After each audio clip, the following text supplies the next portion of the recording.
Court में जो भी फैसला हो किसी भी मस्जिद के ताल्लुक़ से, लेकिन ये सच्चाई है कि मुसलमानों ने कभी किसी गिरजा को तोड़कर, मुसलमानों ने कभी किसी मंदिर को तोड़कर मस्जिद नहीं बनाई। बाबरी मस्जिद और राम जन्मभूमि का फैसला जो भी हुआ हो अलग बात है, लेकिन अल्हम्दुलिल्लाह सुम्मा अल्हम्दुलिल्लाह उस जज ने फैसला सुनाया ज़रूर। एक पक्ष हिंदू को राम जन्मभूमि की जगह या मस्जिद की जगह उसको दी ज़रूर, लेकिन अपने फैसले में यह भी उसने इकरार किया है कि हिंदू लोग कहते हैं मंदिर तोड़कर मस्जिद बनाई गई है, लिहाजा हिंदू इस बात को साबित नहीं कर पाए कि मुसलमानों ने इस जगह कभी मंदिर तोड़कर मस्जिद बनाई है। लिहाजा यहाँ शुरू से मस्जिद थी, 1949 तक इसमें नमाज पढ़ी जाती थी। मंदिर तोड़कर मस्जिद का बनाना हिंदू पक्ष की तरफ से साबित नहीं हो सका। अल्हम्दुलिल्लाह तुमने जो भी ज़मीन जिसको दी वो तुम जानो, क़यामत के दिन तुम्हें उसका जवाब देना होगा। लेकिन इस बात की मुझे खुशी है कि तुमने अपने फैसले में ये कहा है कि मंदिर तोड़कर मस्जिद बनाना हिंदू साबित नहीं कर पाए हैं। और हम भी यही कहते हैं कि बाबरी मस्जिद की जगह पर पहले कोई मंदिर नहीं था, और किसी ने भी वहाँ मस्जिद बनाई है तो मंदिर तोड़कर मस्जिद नहीं बनाई गई है, क्योंकि हम मुसलमानों का अक़ीदा है कि मंदिर तोड़कर अगर किसी की ज़मीन पर नाजायज़ कब्ज़ा करके या मंदिर तोड़कर मस्जिद बनाई जाए तो वहाँ हमारी नमाज हो ही नहीं सकती है। ये हमारी तालीम है। हज़रत उमर फ़ारूक यरूशलेम की तरफ सफ़र कर रहे हैं, बैतुल मक़दिस फ़तह कर लिया जाता है, बैतुल मक़दिस फ़तह कर लिया जाता है, बैतुल मुक़द्दस को आज़ाद कर लिया जाता है। लोगों ने उनको बुलाया, अमीरुल मोमिनीन आइए, एक बार आप बैतुल मुक़द्दस में आ जाइए और देख लीजिए, और बैतुल मक़दिस का निज़ाम बना जाइए, 2 रकात नमाज पढ़ा दीजिए। हज़रत उमर को बड़ी खुशी हुई कि आज बैतुल मक़दिस को आज़ाद कर लिया गया है। हज़रत उमर फ़ारूक बैतुल मुक़द्दस की तरफ जा रहे हैं अपने चंद साथियों के साथ। रास्ते में यरूशलेम पड़ता है। जब यरूशलेम से गुज़र रहे थे तो वहाँ ईसाइयों की एक बस्ती थी। उस ईसाइयों की एक बस्ती से गुजर रहे थे, वहीं अजान का वक्त हो जाता है। उसी बस्ती के अंदर ईसाइयों का एक गिरजा था जिसमें ईसाई इबादत करते थे। हजरत उमर फारूक के एक साथी ने अजान दी। हजरत उमर फारूक रज़ियल्लाहु ताला अन्हु के एक साथी ने जब अजान दी तो हजरत उमर फारूक ने सारे सहाबा से कहा तुम वज़ू बना लो। वज़ू बनाने के बाद नमाज पढ़ने का टाइम आया तो वो ईसाई अपनी बस्ती से निकलते हैं, हजरत उमर फारूक के पास आते हैं और कहते हैं अमीरुल मोमिनीन आप नमाज कहाँ पढ़ेंगे, आपकी नमाज का वक्त आ गया है। इंसानियत देखिए। हजरत उमर फारूक ने कहा इसी जंगल में, इसी बस्ती में हम नमाज पढ़ लेंगे, चादरें बिछाएंगे और यहीं नमाज पढ़ लेंगे। उन ईसाइयों ने कहा नहीं नहीं, हमारा गिरजा खाली है, आप हमारे गिरजा में चले जाइए और नमाज पढ़ लीजिए। अमीरुल मोमिनीन आपके अकीदे के मुताबिक जहाँ मूर्ति होती है वहाँ नमाज नहीं होती है, लिहाजा मेरे गिरजा में मूर्ति नहीं है। हमने ईसा अलैहिस्सलाम का मुजस्समा, उनका स्टेच्यू, उनकी मूर्ति हमने हटा दी है। आप चाहिए, मैंने गिरजा को पानी से धो दिया है, मैंने उसको पाक साफ कर दिया है, आप उस गिरजा में जाकर नमाज पढ़ लीजिए। आपको कौन यहाँ हमेशा रहना है, एक टाइम की नमाज पढ़ना है और आगे निकल जाना, बैतुल मक़दिस की तरफ चले जाना है, जाइए नमाज पढ़ लीजिए। हज़रत उमर फ़ारूक ने लोगों से कहा बेचारा अगर ये कुर्बानी दे रहा है तो इस जगह से बेहतर है कि हम किसी बंद जगह पर नमाज पढ़ लेते हैं, चलिए। हज़रत उमर अपने साथियों को लेकर गिरजा में घुस गए।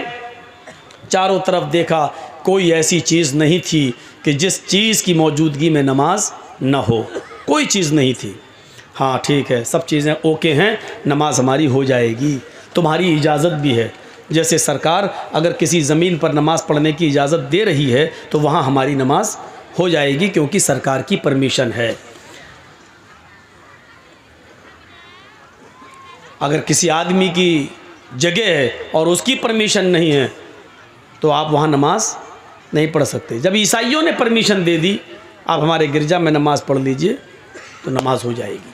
हज़रत उमर फ़ारूक उस गिरजा में घुसते हैं, सफ़ें लगा लेते हैं, चटाइयाँ बिछ जाती हैं, सफ़ें लग जाती हैं।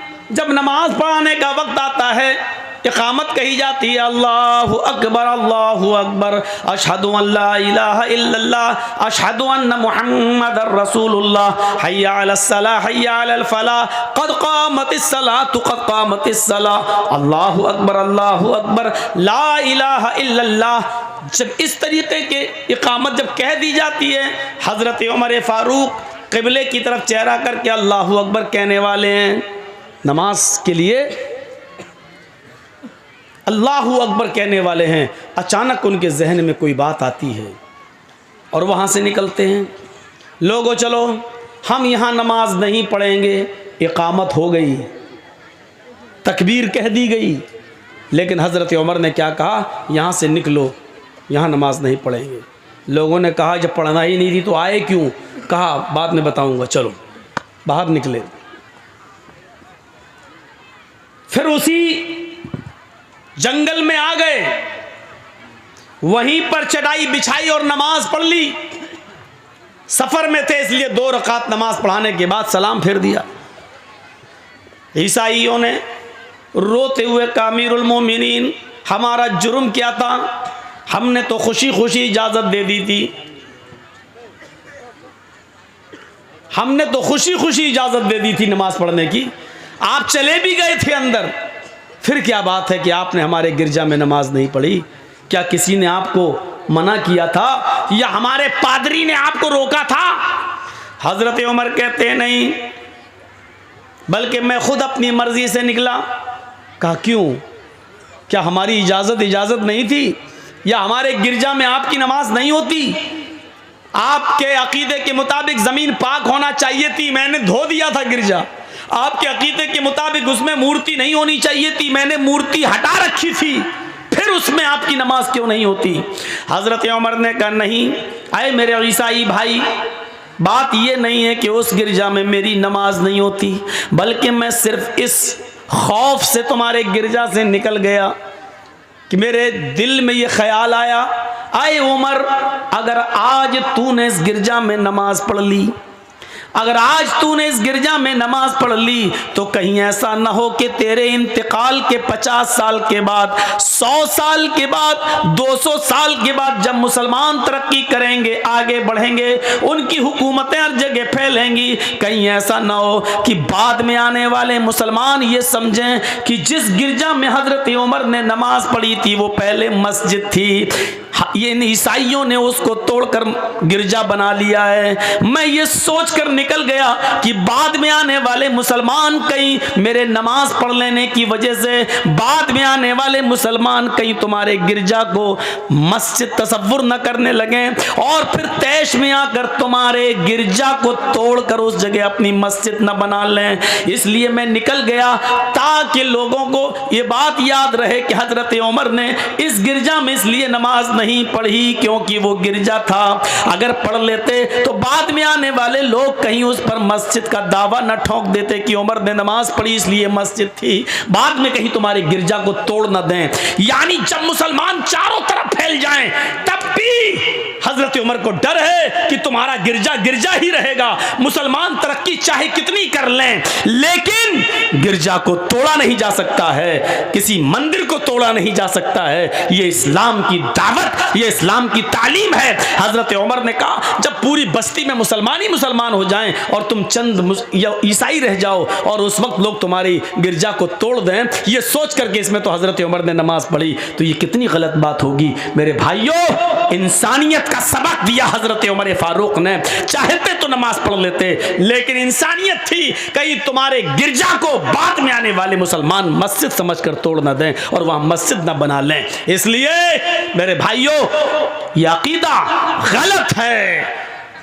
कोर्ट में जो भी फैसला हो किसी भी मस्जिद के ताल्लुक से, लेकिन ये सच्चाई है कि मुसलमानों ने कभी किसी गिरजा को तोड़कर, मुसलमानों ने कभी किसी मंदिर को तोड़कर मस्जिद नहीं बनाई।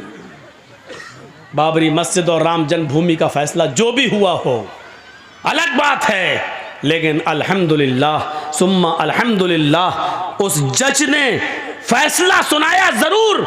एक पक्ष हिंदू को राम जन्मभूमि की जगह या मस्जिद की जगह उसको दी जरूर, लेकिन अपने फैसले में यह भी उसने इकरार किया है कि हिंदू लोग कहते हैं मंदिर तोड़कर मस्जिद बनाई गई है, लिहाजा हिंदू इस बात को साबित नहीं कर पाए कि मुसलमानों ने इस जगह कभी मंदिर तोड़कर मस्जिद बनाई है। लिहाजा यहाँ शुरू से मस्जिद थी, 1949 तक इसमें नमाज पढ़ी जाती थी। मंदिर तोड़कर मस्जिद का बनाना हिंदू पक्ष की तरफ से साबित नहीं हो सका। अल्हम्दुलिल्लाह तुमने जो भी जमीन जिसको दी वो तुम जानो, कयामत के दिन तुम्हें उसका जवाब देना होगा। लेकिन इस बात की मुझे खुशी है कि तुमने अपने फैसले में ये कहा है कि मंदिर तोड़कर मस्जिद बनाना हिंदू साबित नहीं कर पाए हैं। और हम भी यही कहते हैं कि बाबरी मस्जिद की जगह पर पहले कोई मंदिर नहीं था, और किसी ने भी वहाँ मस्जिद बनाई है तो मंदिर तोड़कर मस्जिद नहीं बनाई गई है, क्योंकि हम मुसलमानों का अकीदा है कि मंदिर तोड़कर अगर किसी की ज़मीन पर नाजायज़ कब्ज़ा करके या मंदिर तोड़कर मस्जिद बनाई जाए तो वहाँ हमारी नमाज हो ही नहीं सकती है। ये हमारी तालीम है, ये हमारा अकीदा है, ये हमारी बुनियाद है, ये हमारे उसूल हैं, ये हमारे ज़ाब्ते हैं। तो इंसानियत दिखाना थी। हज़रत उमर इस डर से निकल गए कि बाद में आने वाले लोग कहीं ईसाइयों को परेशान न करें और इनके गिरजा को तोड़ न दें। देखिए दूसरों की मजहबी इबादत गाहों की कितनी हिफाजत होती थी, ये जानते हुए भी कि मुसलमान फैलेंगे और इस जगह पे मुसलमान आएंगे, उनकी तादाद बढ़ेगी, लेकिन हज़रत उमर को यह भी गवारा नहीं कि मुसलमानों की तादाद बढ़ने के बावजूद भी इनका गिरजा तोड़ा जाए। नहीं, ये सबसे बड़ी चुनौती थी। जंग खैबर जानते हैं जो हुई थी, तो जंग खैबर के अंदर सहाबा ने एक बहुत ऐसा काम कर दिया था जिससे यहूदी खुश नहीं थे। जंग खैबर के अंदर जंग हुई और अल्लाह के रसूल और सहाबा जीत गए, खुशी हुई, और यहूदियों को खैबर और उसका इलाका खाली करने का नोटिस जारी कर दिया। इतने दिन के अंदर तुम ये बस्ती खाली कर दो, निकल जाओ, जाओ कहीं भी रहो, क्योंकि ये जंग इसी बात की हो रही थी, अगर हम हार गए तो तुम यहाँ रहोगे, तुम हार गए तो हम यहाँ रहेंगे, लिहाजा तुम हार चुके हो, अब इस बस्ती को खाली करो। यहूदी खुशी खुशी उस बस्ती को खाली करने लगे। कुछ यहूदी अल्लाह के नबी जनाब मोहम्मद रसूलुल्लाह के पास आए। आपने कहा यहूदियों, हमारे पास तुम्हारे आने का मकसद क्या है? हाय हाय हाय, अल्लाह के रसूल के अंदर इंसानियत देखो कैसी भरी थी। कहते हैं कि अल्लाह के नबी, हम अपनी बस्ती छोड़कर जा रहे हैं, जहां हमें पनाह मिलेगी वहां जा रहे हैं, लेकिन हम आपके पास सिर्फ इसलिए आए हैं, उस जंग के अंदर मुसलमानों ने, आपके साहबा ने बहुत सा माल लूटा है, हमारी बहुत सी चीज़ों को ऊपर कब्जा कर लिया है, हमारे मालो दौलत छीन लिए, हमारे घर मकान छीन लिए। अल्लाह के नबी ने कहा ये तो जंगों में लूटा हुआ माल होता है, क्या जहां हम हारते हैं क्या तुम लोग उसमें माल नहीं लूटते हो? क्या मुसलमानों का माल नहीं लूटा जाता है? फरमाया अल्लाह के नबी, हम आपसे माल मांगने नहीं आए, सोना चांदी मांगने नहीं आए, आपने जंग जीती है और सहाबा ने जंग जीती है, हमारा माल रख लीजिए, दौलत रख लीजिए, ज़मीन रख लीजिए, मुझे कोई सरोकार नहीं है, मैं इन तमाम चीज़ों को छोड़ रहा हूँ। लेकिन आपके सहाबियों ने, आपके साथियों ने उस जंग के अंदर जो माल लूटा उसमें हमारे तौरात के नुस्खे भी हैं, जो हमारी मजहबी किताब है, जो मूसा अलैहिस्सलाम पर नाजिल हुई थी, उन्होंने हमारी किताबें भी ले रखी हैं, उन्होंने तौरात भी अपने पास रख ली है, तौरात भी हमसे छीन ली है। तो घर का जब सारा सामान लूटा गया तो उसमें हमारे घर की किताबें, तौरात जो हम आसमानी किताब मानते जो मूसा पर नाजिल हुई, इन्होंने हमारी उन किताबों को, उस तौरात को भी ले रखा है। हम चाहते हैं कि हमें हमारी किताब मिल जाए, हम चाहते हैं कि हमें हमारी तौरात मिल जाए, ताकि हम जिस जगह भी जाएं तो हम तौरात की तिलावत कर सकें।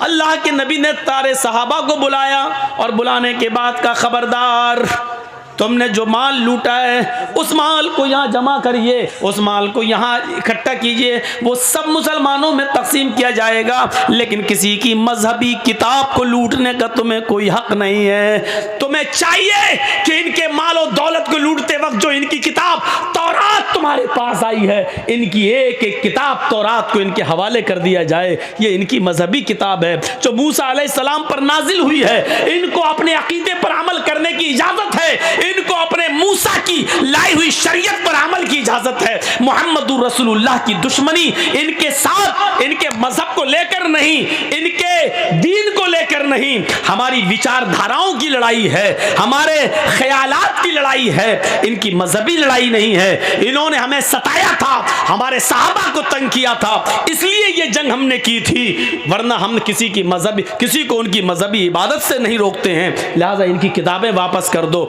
इंसानियत का ऐसा सबूत पेश किया अल्लाह के रसूल ने कि लूटा हुआ माल तो आपने नहीं दिया क्योंकि वो माल गनीमत है, लेकिन उसमें जो किताबें, जो तौरात अल्लाह के नबी के सहाबा के पास थी, वो एक एक करके वापस करवा दी। और उन यहूदियों ने कहा कि हमने आपसे अच्छा इंसाफ करने वाला आज तक किसी को देखा नहीं है।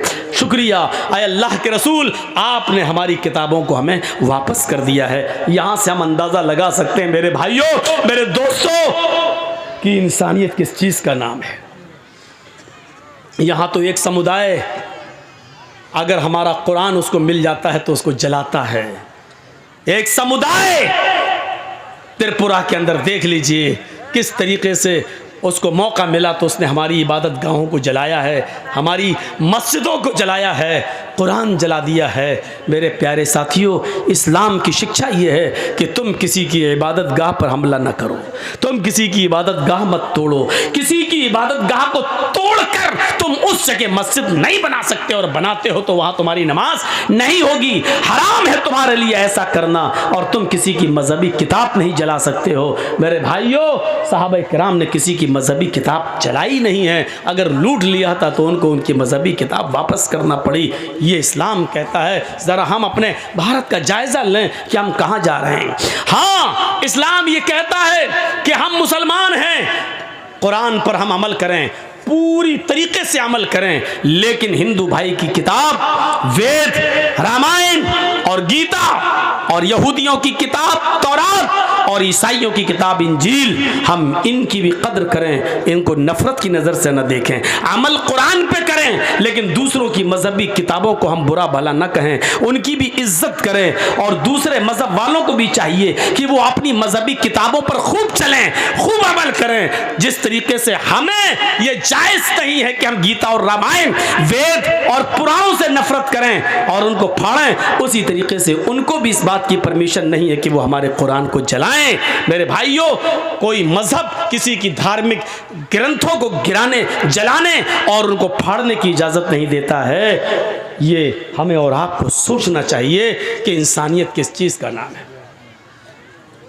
भाई, ये लोग चंदा कपड़े में कर रहे हैं, मदरसे का काम है, तो आप लोग ज़्यादा से ज़्यादा इसमें ताउन करते जाएं। वही तो बोल रहा था यार, कितना चंदा हो जाए लेकिन मदरसे वालों का कभी पेट भरता ही नहीं। अभी 5 लाख रुपए भी चंदा हो जाए तभी कि मौलाना साहब बहुत कम हुआ है। मैं 20 साल से तकरीरें कर रहा हूँ, आज तक किसी मदरसे वाले ने ये नहीं कहा मौलाना माशाल्लाह बहुत अच्छा चंदा हुआ है। इतनी बड़ी नाशुक्री हमने कहीं नहीं देखी। हम इस जलसे की बात नहीं कर रहे हैं, मैं 20 साल की बात कर रहा हूँ। 20 साल में आज तक किसी ने आज तक ये नहीं कहा है। एक मरतबा किसी ने खुशी खुशी कह दिया होता मौलाना साहब माशाल्लाह आज बहुत अच्छा हुआ है। 20 साल में आज तक कोई ऐसा नहीं मिला कि जिसने ये कहा हो कि माशाल्लाह बहुत अच्छा चंदा हुआ है। माशाल्लाह, ये भैया इदारा है, लॉकडाउन के बाद अभी नए नए खुले हैं, फिर भरोसा नहीं कि कब फिर लग जाए, इसलिए आप थोड़ा सा ताउन कर दें, मज़ीद ताउन इतना कर दीजिए कि आज हमारे मस्जिद ये मौलाना साहब ये कह दें कि जर्जी साहब आपके फ़ैन इतने हैं कि उन्होंने आज आपकी बात मान ली, माशाल्लाह 2 साल खर्चा चल जाएगा। आज इतना कर दीजिए आप। हमें मालूम है कि नहीं कहेंगे, फिर भी कहेंगे कमी हुआ है, लेकिन आप कर दीजिए, आज इतना कर दीजिए। मुझे फिर डर लग रहा है कि फिर ये लॉकडाउन ना लग जाए,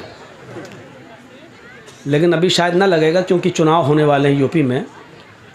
वो जब उस वक्त लगेगा जब 3-4 जब ग्राउंड के चुनाव हो जाएंगे और 5वें और 6ठे लेवल के चुनाव पे जब बीजेपी देखेगी कि हम हार रहे हैं तो उस मौके पर कोरोना ले आएगी और ऐसा लाएगी।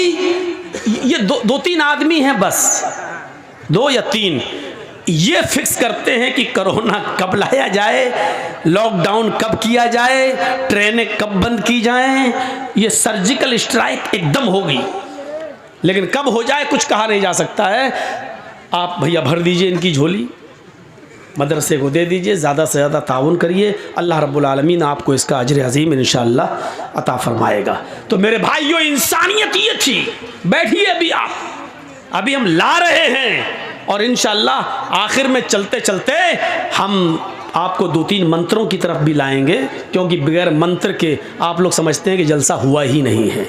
ये अपने दिमाग से निकाल दीजिए, अपने दिमाग से निकाल दीजिए। आप लोग कुरान और हदीस सुनने आते हो मेरे भाइयों, कुरान और हदीस को सुनिए। आपको वेदों के मंत्र सुनने का इतना शौक़ नहीं होना चाहिए। हिंदू भाई हों तो वो मत कहें कि हाँ मौलाना बताइए हमारे धर्म में क्या, तब तो एक अलग बात है। आपको ये शौक़ नहीं होना चाहिए। कुरान से अच्छी आवाज़, कुरान से अच्छी सुरीली आवाज़ कहीं हो सकती है? तुलसीदास जी भी कहते हैं, जब तक मद्दी कोया बिना मोहम्मद पार ना होया। मद मानी मीठी, कोया मानी आवाज़।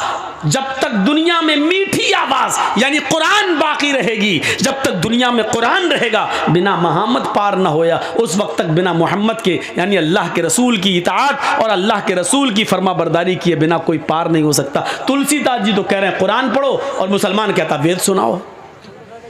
उल्टी गंगा बह रही है। तुलसीदास जी कह रहे हैं कि कुरान पढ़ो, जब तक कुरान रहेगा तब तक मोहम्मद रसूलुल्लाह सल्लल्लाहु अलैहि वसल्लम का फरमान रहेगा, और मोहम्मद रसूलुल्लाह के फरमान के बिना कोई आदमी पार नहीं होगा, यानी नजात नहीं पाएगा। यानी कुरान और हदीस पे अमल करने के बाद ही नजात मिलेगी, उसके बिना नजात नहीं मिलेगी। ए चाचा बैठ जाओ, कहाँ जा रहे हो? देख ठीक है आइए, लेकिन भाई सामने से मत उठिए, हमको बहुत बुरा लगता है। आपको नहीं मालूम है, एक मरतबा हैदराबाद में ऐसी कोई आदमी सामने से उठ गया, हम समझे गया पेशाब करने आया, सीधे माइक पकड़ के क्या बोल रहा है, उठा के माइक उधर फेंका, फिर कुर्सी टमाटर अंडे जो फेंके गए। मैं डर जाता हूँ जब कोई सामने से उठता है, वो मंजर मैं देख चुका हूँ। इसलिए भैया सामने से मत उठिए। अब देखो कह रहा हूँ मत उठिए तो और उठ रहे हैं।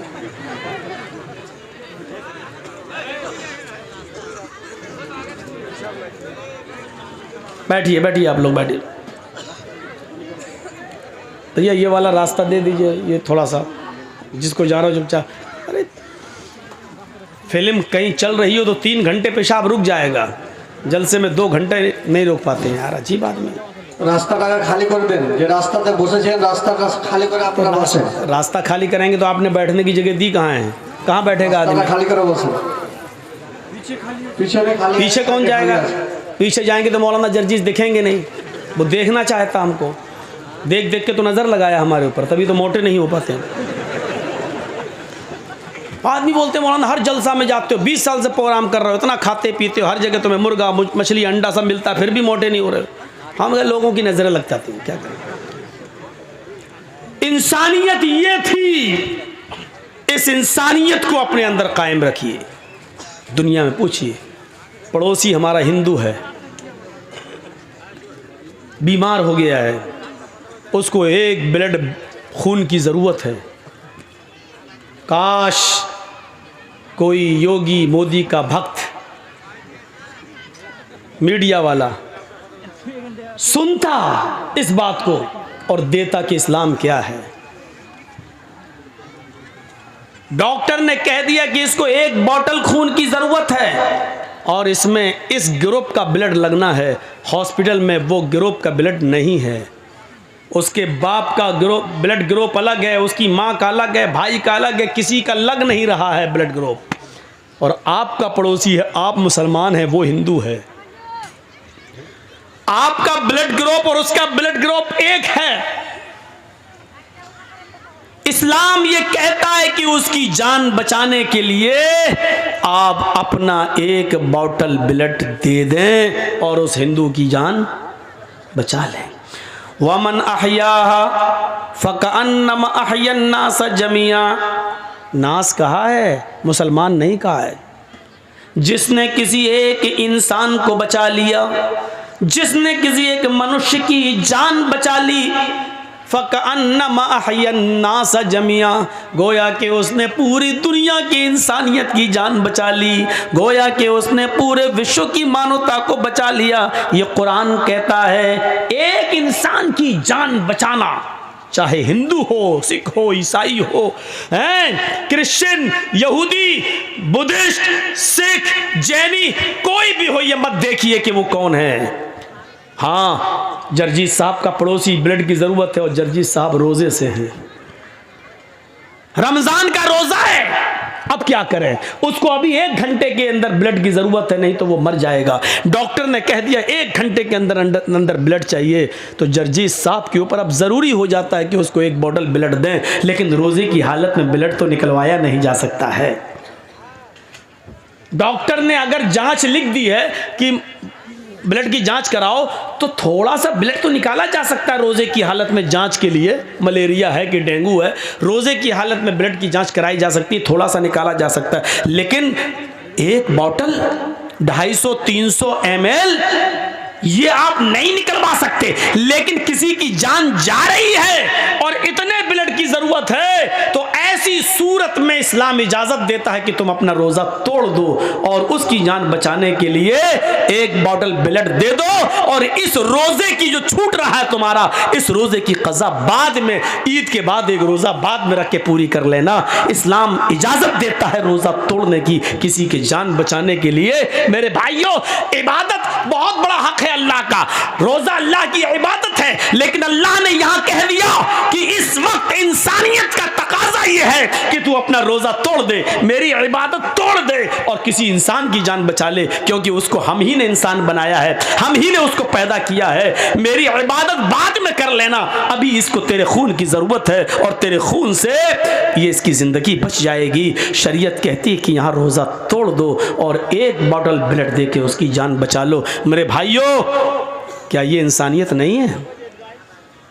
कैसी इंसानियत थी? इस इंसानियत को हम अपने अंदर पैदा करें और देखें, ये इंसानियत थी। मोहम्मदुर रसूलुल्लाह सल्लल्लाहु अलैहि वसल्लम को पता चलता है कि एक 12 साल का बच्चा यहूदी का बीमार हो गया है। वो अल्लाह के नबी का सर दबा दिया करता था, पैर दबा दिया करता था, वो आता था और अल्लाह के नबी की खिदमत करता था। जब पता चलता अल्लाह के नबी को कि वो बीमार है, तो अल्लाह के रसूल उसकी तीमारदारी करने के लिए उसके घर जाते हैं, यहूदी के घर। दरवाजा खटखटाते हैं, उसके बाप ने दरवाजा खोला। अल्लाह के नबी कहते हैं, सुना है कि तुम्हारा बेटा बीमार है। उसने कहा आइए। अल्लाह के नबी उसके पास बैठ जाते हैं। उस बच्चे की आखिरी सांसें निकल रही थी, वो अटक रहा था, जहाँ ऐसे कर रहा था, सांस उसकी आखिरी सांसें चल रही थी। उसने ऐसे फटी हुई नजरों से अल्लाह के नबी को देखा तो मुस्कुरा दिया। अल्लाह के नबी सल्लल्लाहु अलैहि वसल्लम ने उस बच्चे के सर पे हाथ रखा और उस बच्चे से कहा, बेटे कुल ला इलाहा इल्लल्लाह, अगर तुम्हारा दिल कहे तो ला इलाहा इल्लल्लाह पढ़ लो। उस बच्चे ने जब अल्लाह के नबी की जबान से सुना कि आप कह रहे हैं कि ला इलाहा इल्लल्लाह पढ़ लो, तो वो अपने माँ बाप का चेहरा देखने लगा। उसके माँ बाप मना करते थे। जब उसने अपने माँ बाप का चेहरा देखा तो उसके माँ बाप ने इशारे में कह दिया, बेटे पढ़ लो। यानी तुम्हारा दिल मोहम्मद की तरफ शुरू से ही था। तुम उनका सर दबाते थे, पैर दबाते थे। तुम उनके पास से जब मेरे पास आते थे तो नबी की तारीफ करते थे, उनके सच्चे वाकयात बयान करते थे। जब तुम्हारा दिल शुरू से ही उनकी तरफ है और मेरी वजह से, मेरी डांट की वजह से, मेरे डर की वजह से तुम इस्लाम कबूल नहीं कर रहे थे, लेकिन आज मैं तुम्हें नहीं रोकूंगा। अगर तुम्हारे दिल में मोहम्मद रसूलुल्लाह की मोहब्बत है तो तुम पढ़ लो।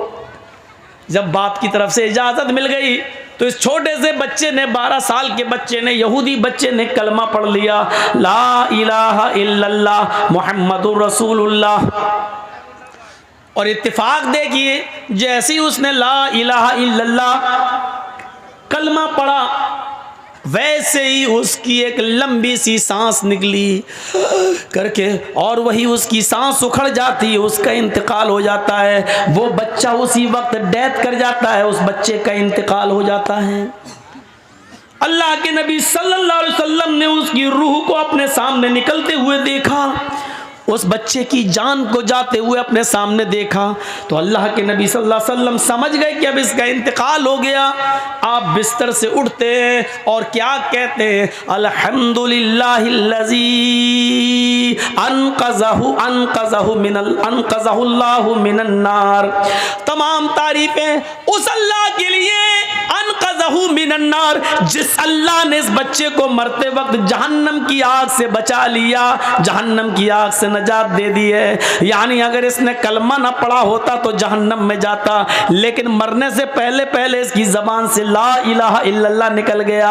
अनक़ज़हु मिनन नार। अल्लाह की सारी तारीफ उस अल्लाह के लिए जिसने इस बच्चे को मरने से पहले पहले कलमा नसीब फरमा दिया है, और कलमा पढ़कर यह बच्चा इस्लाम की दौलत से माला माल हो गया है, और एक वक्त की नमाज नहीं पढ़ी लेकिन जन्नती, अमल कम और जन्नती, इबादत बेशुमार, समझ लो अमल तो नहीं किया लेकिन बहुत कुछ पा गया। अल्लाह के रसूल सल्लल्लाहु अलैहि वसल्लम ने उसकी अयादत की। आपको नहीं मालूम था कि वो इस्लाम ले आएगा, लेकिन फिर भी उसके घर जा रहे हैं। ये इंसानियत नहीं तो और क्या है। ये वाकयात हमें बतला रहे हैं कि अपने अंदर इंसानियत पैदा करो, इंसानियत। आप गैर मुस्लिमों के साथ क्या अच्छा सलूक करेंगे, आप अपने मुसलमान भाइयों के साथ अच्छा सलूक नहीं कर सकते हैं। बताइए मुझे, अल्लाह के नबी सल्लल्लाहु अलैहि वसल्लम के पास जब दो लोगों का फैसला मुकदमा आता था तो आप दोनों की गुफ्तगू सुनते थे, और अगर काफिर की गलती हुई तो काफिर की, और मुसलमान की गलती हुई तो मुसलमान की। क्या ये वाकयात आपने नहीं पढ़े हैं? एक यहूदी और एक मुसलमान का झगड़ा अल्लाह के नबी के पास आया, आपने दोनों की गुफ्तगू सुनी और मुसलमान की गलती मानते हुए कहा नहीं तुम गलत हो, ये जमीन इस यहूदी की है, और आपने अपना फैसला सुनाकर उस यहूदी के हक में फैसला कर दिया। मेरे प्यारे साथियों, ये वाकयात बतला रहे हैं कि इंसानियत, इस्लाम अपनी जगह पर है, इंसानियत अपनी जगह पर है। आप मर्डर नहीं कर सकते हैं इंसाफ का, खून नहीं कर सकते हैं इंसाफ का। एक शख्स अल्लाह के नबी के पास आए, दोनों मुकदमा लेकर आए। एक कहता अल्लाह के नबी ये जमीन मेरी है, दूसरा कहता अल्लाह के रसूल ये जमीन मेरी है, ये जमीन मेरी, ये जमीन मेरी। आए थोड़ा सा शोर नहीं। अल्लाह के रसूल ने कहा भाई दोनों सहाबी, अल्लाह के नबी ने कहा भाई ज़मीन तो किसी एक की होगी, और वो दोनों दावे कर रहे हैं। अच्छा एक बात बताइए, किसी चीज़ पर हम दो दावे करें तो एक ही का तो होगा, दोनों में से। तो अल्लाह के नबी ने कहा कि भाई दोनों में से किसी एक का है। अब कोई मानने के लिए तैयार ही नहीं, हर एक कह रहा है ये मेरी, ये मेरी। तो अल्लाह के नबी ने कहा मेरे पास क्यों आए हो? कहा आपसे सच्चा फैसला कराने। अल्लाह के नबी सल्लल्लाहु अलैहि वसल्लम ने फरमाया कि तुम दोनों अपनी बातें रखो। भाई एक तरफा बात सुनकर कभी फैसला मत करना। अल्लाह के नबी ने दोनों को बुलाया, दोनों की गुफ्तगू सुनी, लेकिन अब दोनों में बड़ा अजीब मसला है। भैया बैठ जाओ, राजीव गांधी, ओ मोदी साहब के बेटे बैठ जाओ। दोनों की गुफ्तगू में एक और पेच फंस गया। कभी कभी ऐसा भी होता है, आपके सामने भी ऐसा हो सकता है। जो पंच हों, फैसला करते हो वो सुने। अल्लाह के रसूल के सामने पेच ये फंस गया, एक बेचारा कम बोलने वाला है, एक ज़्यादा बोलने वाला है। जो कम बोलने वाला है वो बात कर ही नहीं पा रहा है, ये ज़मीन मेरी, हमने फलां से ख़रीदा था, ये वो, बेचारा वो बोल ही नहीं पा रहा सही से। और दूसरा बड़बड़ बड़बड़ बड़बड़ बड़बड़ बड़बड़ करता चला जा रहा है और अपनी बात को बड़ी अच्छी तरीके से रख रहा है। अब बड़े शक, अल्लाह के नबी बड़े उसमें फंस गए, ये बेचारा बात कर ही नहीं पा रहा है और ये बड़बड़ करता चला जा रहा है। दोनों में बिल्कुल एक तो ऐसा समझो जैसे मोदी जी चुप होते ही नहीं, बड़बड़ बड़बड़ बड़बड़ बोलते चले जाते हैं।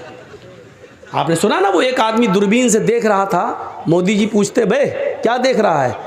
मैं तो यहाँ खड़ा हूँ, कैमरे में आने का शौक मुझे, तो ऊपर क्या देख रहा है? साहब मैं ऊपर आपको नहीं, आपकी बातों को देख रहा हूँ, कितनी ऊपर जा रही हैं। मैं उनको देख रहा हूँ, इन्हें कितना लंबा फेंकते हैं आप दूरबीन से। तो एक आदमी फेंकने में माहिर है, बोलते ही बोलता चला जाता है, बड़ा बड़ा बड़ा बड़ा बोलता चला जाता है, और दूसरा उसमें बिल्कुल ऐसा है मनमोहन, वो बोलते ही नहीं, आवाज़ ही नहीं निकलती, वो चुप रहते हैं। तो ये दोनों ऐसे हो गए, एक बंद ही नहीं हो रहा, दूसरा बोलता चला जा रहा है, और एक तो बोलता चला जा रहा है, दूसरा बेचारा बोल ही नहीं पा रहा है। दोनों की गुफ्तगू सुनने के बाद अल्लाह के नबी ने क्या फैसला सुनाया? सुनो, तुमने अपनी बात अच्छी तरीके से पेश की, तुम अपनी बात अच्छी तरीके से पेश नहीं कर सके, लेकिन फैसला सुनिए क्या कहा। हो सकता है कि सच्चे तुम हो, यानी कम बोलने वाले से कहा, हो सकता है कि सच्चे तुम हो, लेकिन अपनी बात अच्छी तरीके से मुझे समझा नहीं पा रहे हो, अपनी दलील अपनी तरीके से मेरे सामने पेश नहीं कर सके हो, और हो सकता है ये ज़्यादा बोलने वाला ये झूठा हो, लेकिन अपने झूठ को अपनी चर्ब ज़बानी की वजह से उसने अच्छी तरीके से हमें पेश कर दिया हो, इसलिए मेरा फ़ैसला जो होगा मानोगे? दोनों ने कहा अल्लाह के रसूल हम आपका फ़ैसला मानेंगे। आपने कहा ये ज़मीन मैं इसको दे रहा हूँ जो ज़्यादा बोल रहा है, इसने अपनी बात हमें समझा दी है, इसकी बात हमारे समझ में आ रही है, लेकिन हो सकता है कि मुझसे गलती हो रही हो सकता है ये गलत हो, क्योंकि मुझे मालूम नहीं, हम तो इसकी बातें सुनकर और इसकी मजबूत दलील देखकर इसके हक़ में फ़ैसला कर रहे हैं। जाओ ये ज़मीन तुम्हारी। वो उड़ के जाने लगा। दूसरे ने कहा अल्लाह के रसूल ठीक है, आपने उसको दे दिया, हमने मान लिया आपका फैसला सराहों पर। जब वो उड़ के जाने लगा, जिसको ज़मीन का टुकड़ा दिया, तो आपने कहा सुनो, ये ज़मीन का टुकड़ा लेकर जा तो रहे हो, ये फैसला मैंने तुम्हारे हक में तो कर दिया है, लेकिन तुम्हारा दिल अच्छी तरीके से अंदर से जानता है इस ज़मीन के मालिक तुम हो या नहीं, ये अच्छी तरीके से तुम जानते हो, क्योंकि मैंने तो तुम्हारी बातें सुनकर फैसला किया है, लेकिन हकीकत में अगर ये ज़मीन तुम्हारी नहीं है और तुम्हें अच्छी तरीके से मालूम है ये ज़मीन किसकी है, अगर ये ज़मीन तुम्हारी नहीं है तो मैं तुम्हें ज़मीन नहीं दे रहा हूँ, फ़इन्नमा हिया क़ित्अतुम मिनन नार, मैं तुम्हें जहन्नम का टुकड़ा दे रहा हूँ। ये सोच के यहाँ से जाइए कि मोहम्मद ने तुम्हें ज़मीन नहीं दी, अगर ये ज़मीन तुम्हारी नहीं तो जहन्नम का टुकड़ा मैंने तुम्हें दिया है। रहोगे तो जहन्नम में, खाओगे तो जहन्नम में, पियोगे तो जहन्नम में, सोगे तो जहन्नम में, अगर उसी ज़मीन में मरे तो मरोगे जहन्नम में। अब ये सोच कर यहाँ से जाओ, क्योंकि हमें और तुम्हें सबको क़यामत के दिन हिसाब व किताब देना है। इतना कहना था अल्लाह के रसूल का। उधर से वो चीखने लगा, अरे अल्लाह के रसूल, ये ज़मीन मेरी नहीं है, इसकी है, ये ज़मीन मेरी नहीं है, इसी भाई की, इसको दे दो। अब इसने जब ये सुना कि वो जहन्नम का टुकड़ा, तो ये भी चीख पड़ा, अरे अल्लाह के रसूल, ये झूठ बोल रहा है, ये मेरी नहीं, इसकी, इसी को दे दो। अभी दोनों कह रहे थे मेरी है, लेकिन दोनों ने सोचा कि अब क्या कर, पता नहीं, हो सकता मेरी ना। दूसरा भी सोचने लगा, ऐसा ना हो कि मुझे तो मेरे बाप दादा से मिली चली आ रही है, हो सकता मेरे दादा ने किसी की ज़मीन पे कब्जा किया हो। तो दूसरा भी डर गया, कहने लगा अल्लाह के रसूल ये झूठ बोल रहा है, नहीं नहीं मेरी नहीं, इसी की, इसी को दे दो। अल्लाह के नबी ने कहा अभी तो दोनों कह रहे थे मेरी मेरी मेरी, अब क्या हुआ? दोनों कहते मेरी नहीं मेरी नहीं मेरी नहीं, भाग गए, जाने लगे। आपने कहा सुनो मैं क्या करूं? कहा हम नहीं ले रहे हैं। दोनों ने मिलकर वो ज़मीन अल्लाह के रसूल सल्लल्लाहु अलैहि वसल्लम को दे दी कि अल्लाह के रसूल ठीक है, हम दोनों मिलकर आपको दे रहे हैं, आप इस्लाम के काम में ले आइए। आज तक पता नहीं चल सका कि उस ज़मीन का असली मालिक कौन था, लेकिन दोनों ने वो ज़मीन मोहम्मद रसूलुल्लाह को, एक एक इंच ज़मीन पर अपने भाइयों से लड़ने वालों, झगड़ने वालों, जिंदगी भर के लिए रिश्ते और नाते तोड़ने वालों, सोचो। और दूसरों की ज़मीन पर कब्जा अगर तुमने किया है, चाहे एक बालिश्ती किया हो, आपका दिल जानता है कि आपने जायज़ तरीके से ली कि नाजायज़ तरीके से। अगर वो नाजायज़ तरीके से ली है तो आप जहन्नम में रह रहे हो, इतना याद रखना। वो जहन्नम का टुकड़ा है, जन्नत नहीं है, वो जहन्नम का टुकड़ा है जो 7 ज़मीनों का तौक बनाकर तुम्हारे गले में क़यामत के दिन डाला जाएगा। और इस हदीस से ये भी पता चला कि पंचायत में फ़ैसला कैसा होता था। दलीलें दोनों तरफ से सुनी जाती थीं, और दोनों तरफ से सुनने के बाद फैसला दलीलों की बुनियाद पर किया जाता था। क्या पंचायतों में आज ऐसा फैसला हो रहा है? दोनों तरफ से बात सुनकर क्या अदलो इंसाफ की रोशनी में, दलीलों की रोशनी में क्या फैसला होता है? सपोज दैट, फर्ज कर लीजिए, आपके इस गांव का क्या नाम है? गोदा सिमन। चलिए फर्ज कर लीजिए गोदा सिमन की किसी लड़की को कोई लड़का लेकर भाग गया। एक मिसाल दे रहा हूं मैं। फर्ज कर लीजिए एक लड़का लड़की को लेके भाग गया। लड़की के बाप ने पंचायत बिठाल के कहा कि फला लड़के ने मेरी लड़की का मुंह काला कर दिया है, अब मेरी लड़की समाज में मुंह दिखाने के लायक नहीं है, सच्चा फैसला करिए। पंचायत ने लड़की को बरामद कर लिया। लड़का लड़की दोनों आ गए, लड़के के घर वाले भी बैठे हैं और लड़की के घर वाले भी बैठे हैं। अब पंचायत का काम क्या होना चाहिए? पंचों का काम ये होना चाहिए कि ये देखें लड़का लड़की को लेके भागा या लड़की लड़के को लेके भागी। अब ये होना चाहिए था। अब सवाल पैदा होता कि नहीं साहब दोनों राजी थे इसलिए दोनों भागे, तो फिर मुझे बताइए कि फिर ये कहां का फैसला है कि जब दोनों अपनी अपनी रजामंदी के साथ भागे तो तुम जुर्माना सिर्फ लड़के के ऊपर लगाते हो और लड़के का जुर्माना लेकर उस जिनाकार लड़की को दे देते हो। ये कहां का आदल है और कहां का इंसाफ है और कहां का फैसला है? मुझे सरपंच और पंचायत में बैठने वाले ये लोग बताएं। कल कयामत के दिन इन सरपंचों को भी अपने अपने जुर्म का हिसाब और अपने अपने फैसलों का हिसाब देना होगा। कुरान करीम ने तो जब लड़का या लड़की में जिना होता है तो जिनाकारी के मामले में लड़की की गलती को माना है।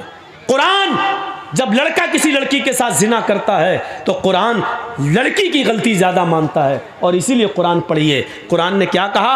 अज़्ज़ानियतु वज़्ज़ानी फजलिदू कुल्ल वाहिदतिन मिनहुमा मिअत जल्दा। जिना करने वाली लड़की और जिना करने वाले लड़के, इन दोनों में से हर एक को 100 कोड़े मारो। अगर वो गैर शादीशुदा हैं तो, कुंवारे हैं तो कितने कोड़े मारो? 100। और अल्लाह ने यहां क्या कहा? जिना करने वाली लड़की, यानी पहले लड़की का नाम लिया, बाद में क्या कहा? अज़्ज़ानियतु वज़्ज़ानी, जिनाकार लड़की और जिनाकार लड़का। पहले लड़की फिर लड़का, क्योंकि जिना की शुरुआत लड़की की तरफ से होती है। अगर लड़की किसी लड़के को जिना के लिए दावत न दे तो कोई लड़का किसी लड़की के साथ जबरदस्ती जिना कर ही नहीं सकता है। जबरदस्ती वो होती है कि खींच के खेत में ले जाए और उसके साथ मुंह काला करे। लेकिन लड़का लड़की दोनों गोदा सिमन से भागकर किशनगंज में पकड़े जाएं तो इसका मतलब यह है कि लड़का लड़की को खींच के नहीं ले गया है, बल्कि लड़का और लड़की दोनों राजी थे। इसलिए किशनगंज, इसलिए उत्तर दिनाजपुर, इसलिए कटिहार, इसलिए दिल्ली या बंबई में पकड़े गए। लड़की इतनी दूर कोई खींच कर नहीं ले जा सकता है लड़की को, मेरे भाइयों। और जब शुरुआत लड़का और लड़की दोनों की रजामंदी से हुई है तो फिर जुर्माना सिर्फ लड़के पर लगाया जाए और उस जुर्माने का पैसा लड़की या लड़की के माँ बाप को दे दिया जाए।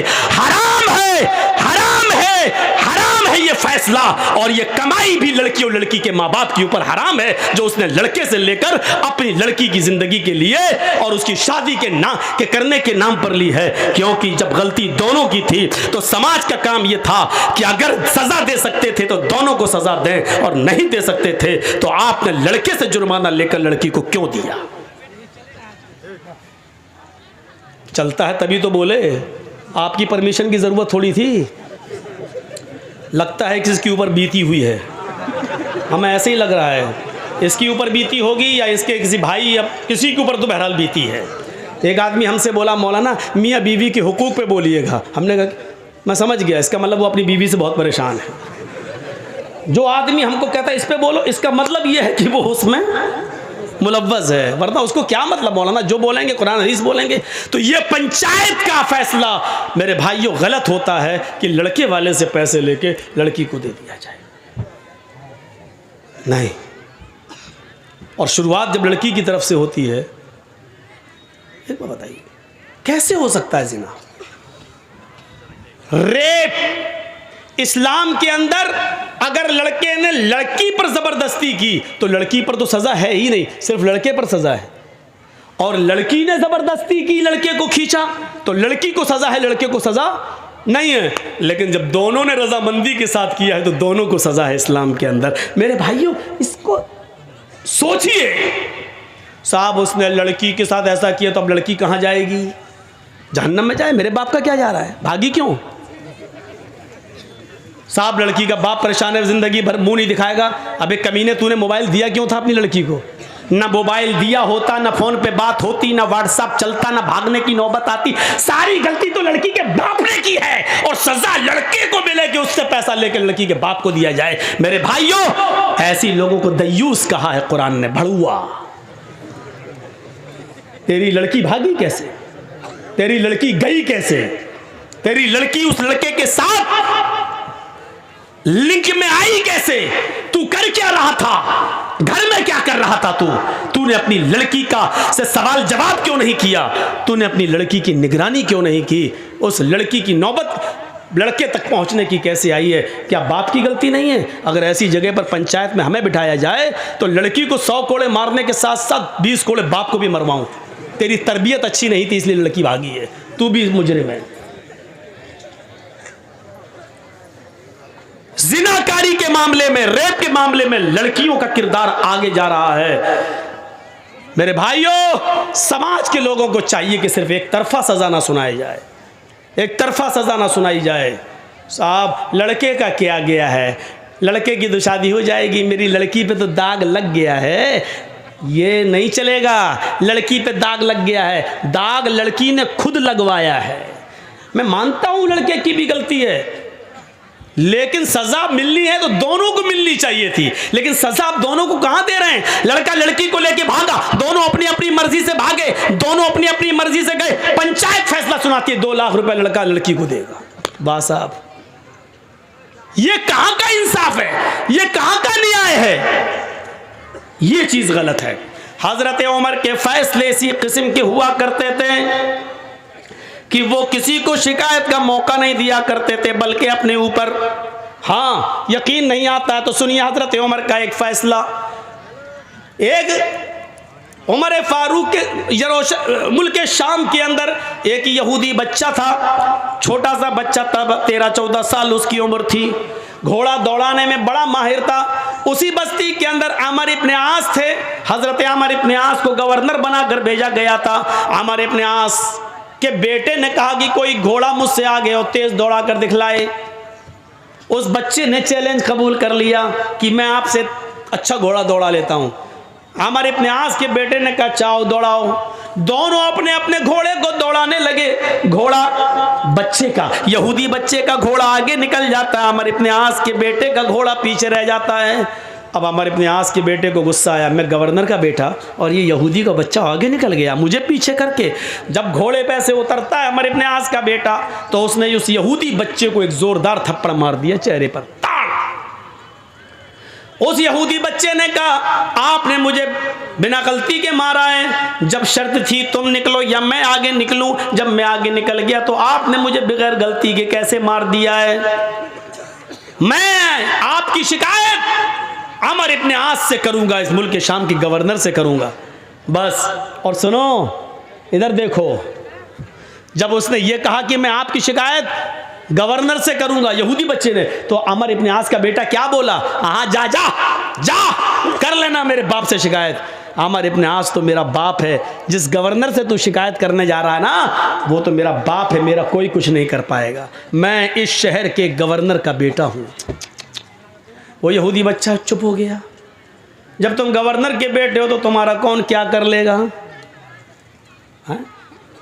लखीमपुर खीरी में किसानों के ऊपर वो लड़का गाड़ी चला देता, नहीं चलाया, क्यों? क्योंकि मंत्री का बेटा था। जब उसको इस बात का तकब्बुर है कि मैं मंत्री का बेटा हूं, मेरा कोई कुछ नहीं कर पाएगा, तभी तो उसने गाड़ी चलाई। यही ये आमर इब्न आस का बेटा खामोश हो गया। उसने कहा ठीक है। 1 महीने के बाद हज़रत उमर मुल्क शाम पहुँचे। हज़रत उमर देखते थे किस बस्ती में कहाँ क्या हो रहा, वहाँ के लोगों से पूछते थे कि तुम्हारे यहाँ सारे इंतज़ाम सही है, गवर्नर ठीक काम कर रहा कि नहीं कर रहा। हर एक की क्लास ली जाती, जैसे यहाँ ममता दीदी आती हैं तो हर एमएलए की क्लास लेती, हाँ क्या तुम क्या सही कर रहे हो, फला कर रहे हो, तो वो दौरा करती हैं हर क्षेत्र का। ऐसे ही कोई डांटती भी है किसी को, फटकारती भी है किसी को।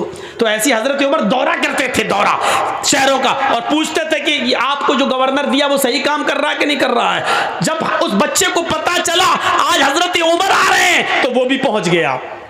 जनता दरबार लगा, लोगों ने अपनी अपनी शिकायतें की, किसी को कोई शिकायत ही नहीं मिली। हजरत उमर ने फरमाया इसका मतलब अमर इब्न आस तुम्हारे दरमियान बिल्कुल सही काम कर रहे हैं, किसी को कोई शिकायत नहीं है। सब ने कहा नहीं, हमें कोई शिकायत नहीं है। पीछे एक बच्चा बैठा था, हाथ जोड़ के खड़ा हो गया, अमीरुल मोमिनीन मुझे शिकायत है।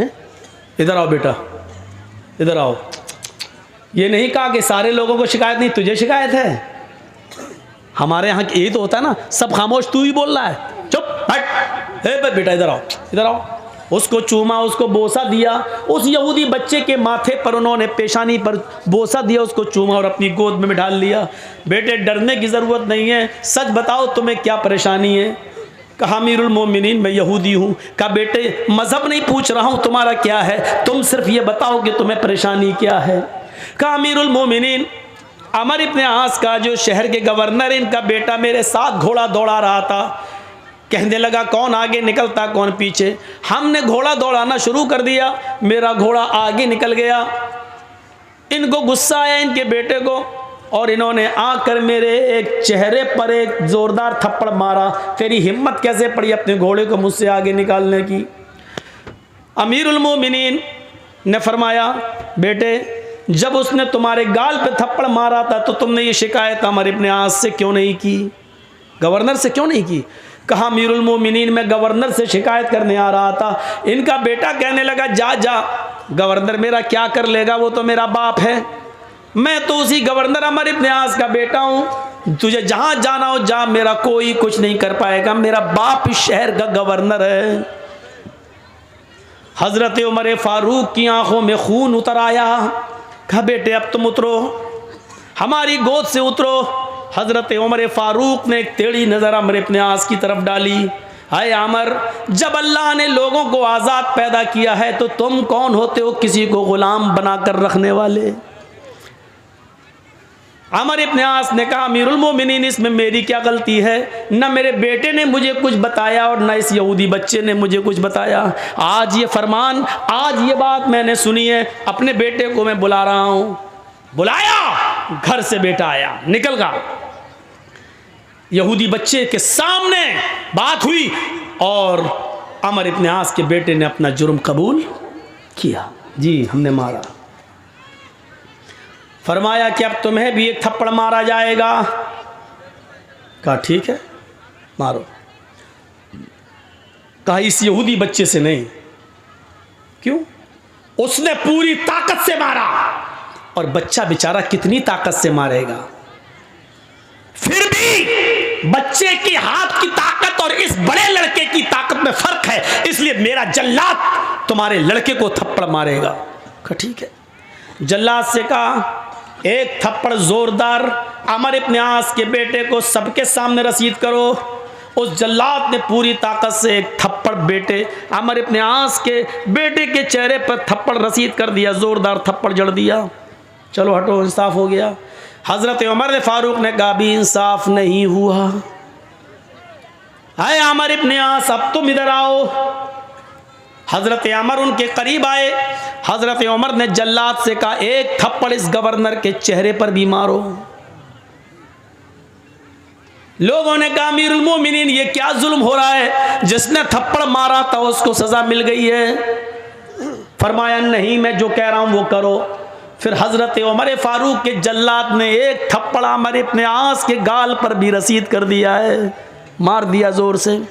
अमर इब्न आस की आंखों में आंसू आ गए, क्योंकि भरे मजमे के अंदर उनको जल्लाद ने थप्पड़ मारा है, एक इंसल्ट सी महसूस करते हैं। लेकिन हजरत उमर के हुक्म के आगे क्या कर सकते थे। हजरत उमर फारूक से पूछने लगे अमीरुल मोमिनीन ठीक है आपका फैसला सर आंखों पर, लेकिन इतना बता दीजिए कि मुझे किस जुर्म में थप्पड़ मारा गया है, मेरा कसूर क्या है। आप अगर ये गलती बता देंगे तो मैं आइंदा उस गलती की इस्लाह कर लूँगा, फिर मैं वो गलती बार बार नहीं करूँगा।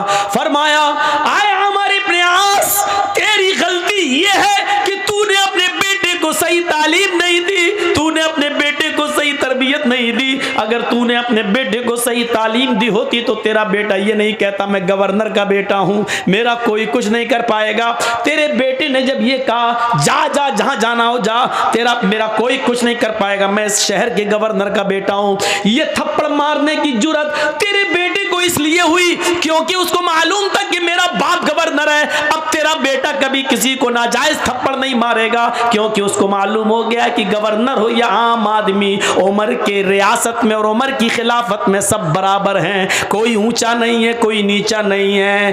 अमर इब्न आस, आज के बाद तू कभी अपने बेटे को यह तरबियत नहीं देगा, और जब भी तरबियत देगा तो सही तरबियत देगा। आज के बाद तेरा बेटा कभी किसी को यह सोचकर थप्पड़ नहीं मारेगा कि मैं गवर्नर का बेटा हूं। ये इसलिए सजा तुझे भी मिलनी चाहिए थी। मेरे भाइयों, अदल था, इंसाफ था। और ऐसे ही महात्मा गांधी ने नहीं कहा था, ऐसे ही महात्मा गांधी ने नहीं कहा था कि अगर इस देश में खून खराबा बंद करना चाहते हो, इस देश में खून खराबा रोकना चाहते हो, तो हजरत उमर फारूक के आदल और उमर फारूक के इंसाफ को कायम कर दो। ऐसे ही नहीं कहा था, कुछ तो उन्होंने देखा होगा। उमर फारूक का आदल, उमर फारूक का इंसाफ, ये इंसाफ था उमर फारूक का, इंसानियत थी ये।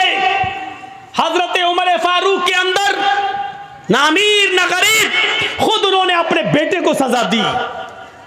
जानते हो, इसी मुल्क के शाम के अंदर उनका बेटा रहता था, और उसने खजूर के सड़ जाने के बाद जब वो नबीज बन गई और उसमें नशा आ गया, तो हजरत उमर फारूक के बेटे ने वो पी लिया था, और पीने के बाद उनको नशा आ गया।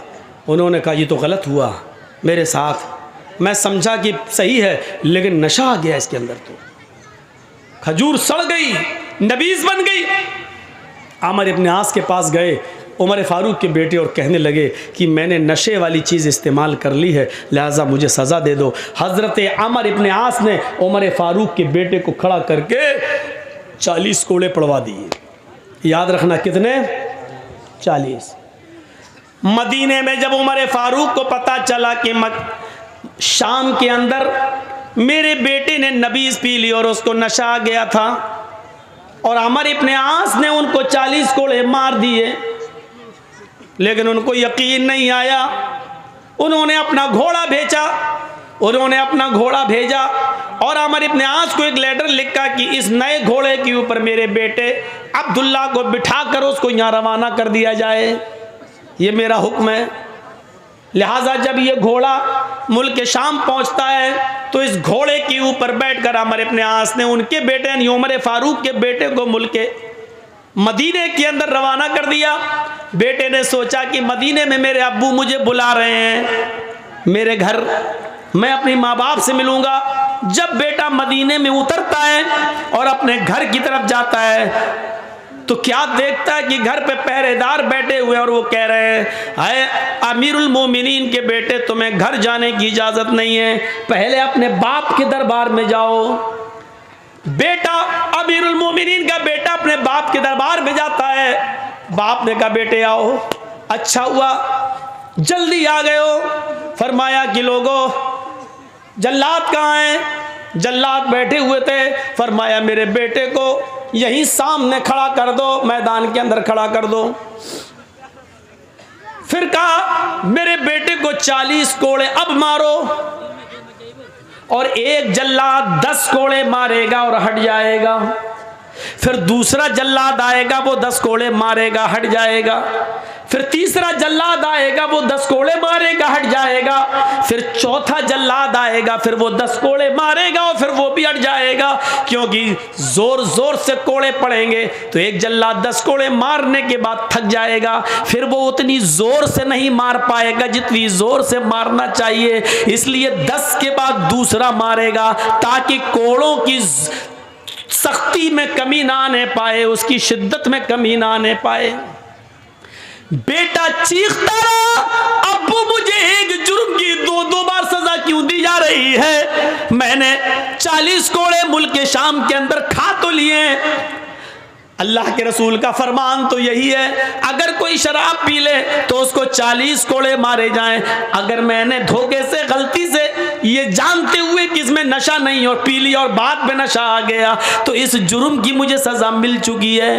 हजरत अमर ने कुछ नहीं कहा, बेटे पहले 40 कोड़े खाओ, उसके बाद में मैं तुम्हारी सुनूंगा। जब 40 कोड़े पूरी ताकत से पड़ चुके उसके बाद हजरत उमर फारूक का बेटा बैठ गया, इसलिए कि अब उसके जिस्म में इतनी ताकत न रही कि वो अपने पैरों के बल उठकर अपने घर जा सके।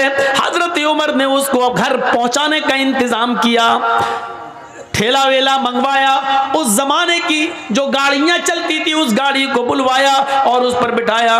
बेटे ने कहा, अब्बू जान आपने जो किया होगा वो अच्छा ही किया होगा, लेकिन इतना मुझे पता है कि आपने आज मेरे साथ अच्छा नहीं किया है, क्योंकि जिस जुर्म की सजा मैं पा चुका था मुझे दोबारा उस जुर्म की सजा क्यों मिली है।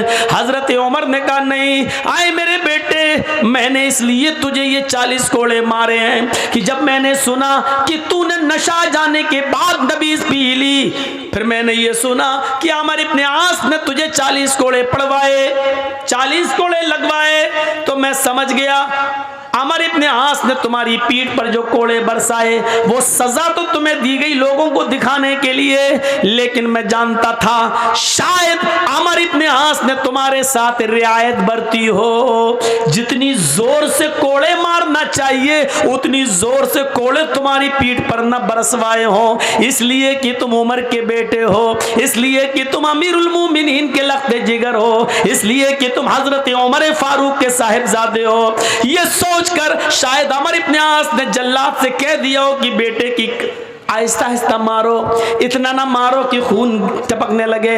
मेरे बेटे अमर इब्ने आस ने जब कोड़े तुम्हारे जिस्म पे मारे तो तुम्हारी यह हालत नहीं थी, तुम्हारी यह हालत नहीं थी, तुम चल रहे थे, फिर रहे थे, दौड़ रहे थे, लेकिन आज 40 कोड़े खाने के बाद तुम अपने घर जाने के लायक नहीं रहे, इसलिए आज तुम्हें सही सजा मिली है। इससे पहले तुम्हें तुम्हारे जुर्म की पूरी सजा नहीं दी गई थी। मैंने समझ गया कि अमर इब्ने आस ने तुम्हारे साथ रियायत बरती है, तुम्हारे साथ कंसेशन बरता है। तुम्हें जितनी जोर से कोड़े मारना चाहिए था उतनी जोर से कोड़े तुम्हारे पीठ पर नहीं पड़े हैं, आज पड़े हैं। मैं अल्लाह के सामने जवाब दे सकता हूं कि अल्लाह मैंने अपने बेटे के साथ इंसाफ किया है। जिसने अपने बेटे के साथ ये आदल किया हो, अपने बेटे के साथ ये इंसाफ किया हो, मेरे भाइयों जरा गौर करो कि दूसरों के साथ उसका इंसाफ कितना जबरदस्त होगा, उसका इंसाफ कितना बड़ा होगा जो अपने बेटे के साथ ये इंसाफ कर रहा है। हजरत उमर तो अपने बेटे को दोबारा सजा दे रहे हैं। आज हमारी पंचायतें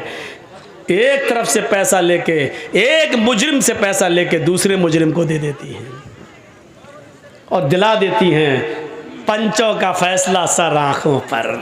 इनसे गलती नहीं हो सकती है बेचारे, ये बहुत अच्छा फैसला करते हैं। मेरे भाइयों अपने फैसलों पर नजर सानी करो, दौड़ाओ, आप कहीं बेइंसाफी तो नहीं कर रहे हो, क्योंकि क़यामत के दिन हमें और आपको सबको इंसाफ करना, सबको जवाब देना होगा। आदल, इंसानियत की ये मिसालें किसी दूसरे मजहब के अंदर नहीं मिल सकती। हम देखें, नजरें डालें, हजरत उमर फारूक रज़ी अल्लाह ताला अन्हु की जिंदगी के एक वाक़े पर और आ जाइए। रात के अंदर अंधेरे में गश्त करते हैं।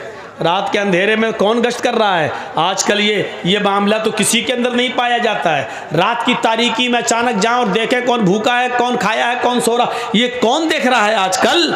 न हम न आप।